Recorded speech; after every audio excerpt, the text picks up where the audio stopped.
So let's dive right into self-awareness. How many people think that they have high self-awareness? I'm expecting everyone's hands to go on. Come on. Okay.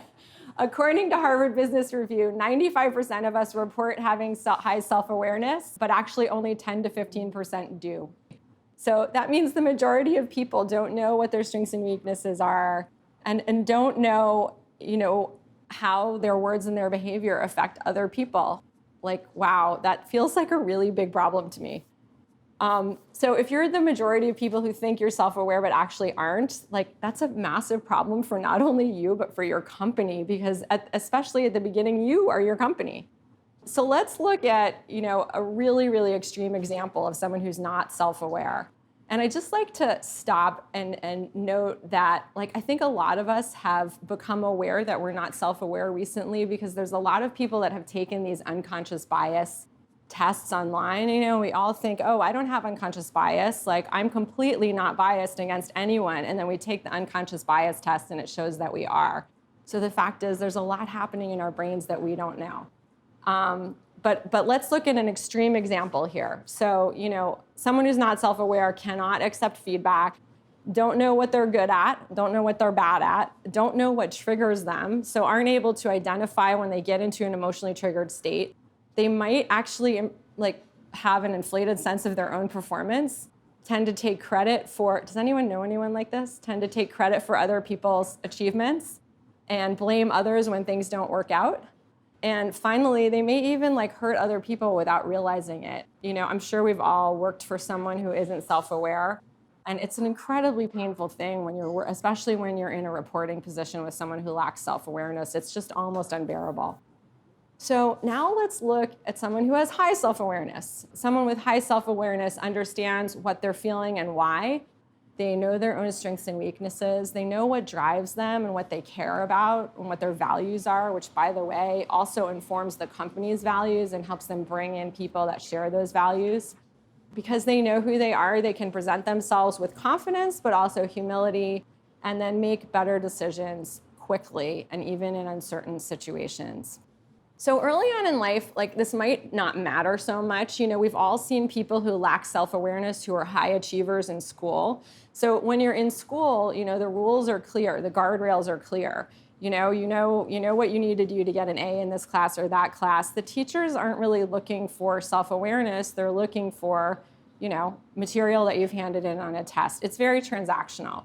When you get out into the real world, right, and in particular when we're trying to build companies, and how you affect other people, your ability to inspire people to come follow you and work for you, your ability to convince people to buy your product, all of those skills that relate to EQ become so much more important. And that's when the difference between people that have high self-awareness and those that don't really, really starts to ramp up.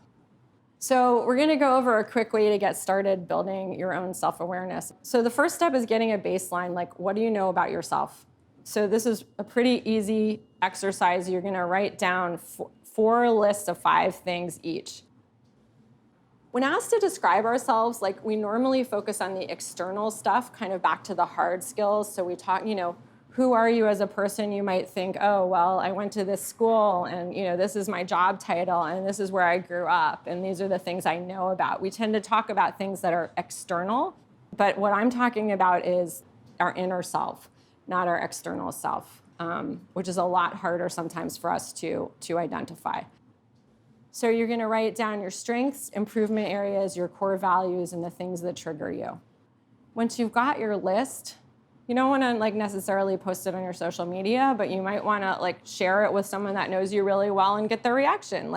What is on your list that they didn't expect, and what is missing from your list that they think should be there? And that can be really informative. So I'd like to just spend a minute on personality assessments, because sometimes when people think self-awareness, they think, oh, I should go take the Myers-Briggs, or I should take the DISC, or the Enneagram, or the Strengths Finder. I've taken all of these, by the way. So I think they're really useful, but they're kind of just one piece. An assessment on its own doesn't create self-awareness. It's just a tool in kind of pointing out blind spots, things you don't know about yourself, or just giving you just kind of another perspective or a set of vocabulary to talk about, who you are. So to illustrate this, I will throw up some of my results. and talk about how these sort of inform or relate to my own self-awareness and self-assessment. So think about these things as preferences or tendencies rather than fixed qualities. And that's really, really helpful because then it sort of gets you out of this idea of this is how I am to this is what I prefer, right? This is what I prefer. And then I can kind of correct for that. So I prefer extroversion, right? Which means maybe sometimes I actually need to build my inner introvert up. I am very high level, strategic. That's what strategic, intuitive is, so I like to stay on the top and think in frameworks, right? So sometimes I can need to spend a little more time like working on the details and building up from the bottom. Judging, dominance, input, activator. I have a super strong preference for making decisions. I like to be in charge, right? That also means on the flip side, I have trouble with followership. In any event, these can be very useful. They are one piece of the puzzle, but they're kind of not the beginning and the end. So here's what it looked like when I did this full exercise on kind of strengths and growth and values and triggers. It's a little scary for me to put this up here because I'm like, wow, I'm telling you an awful lot about myself. But, self-awareness and opening that door is a little scary. It's like, what if I discover I'm not perfect, right? So guess what? You're not. None of us are. But the more you get to know yourself, there's real power here. There's real learning and growth. And the better you're going to be in every area of your life.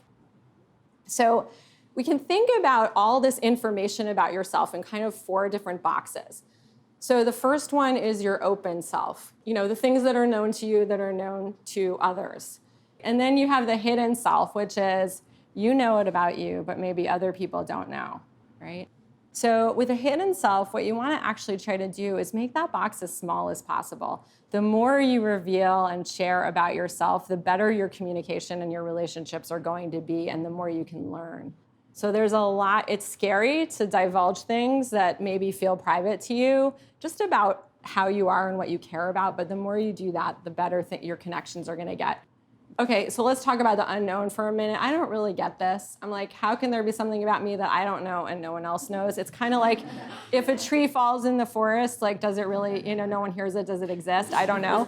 But the one to really focus on, though, is the blind spots. So the blind spots is stuff about you that's obvious to everyone else that you don't know, right? And this is the really scary one. So the more you can open the lid to that box and look in it and get the things that are over there into the open self and out into the open and expand that green box, the better everything is going to be for you. And the more you're going to be able to connect with people in an authentic way.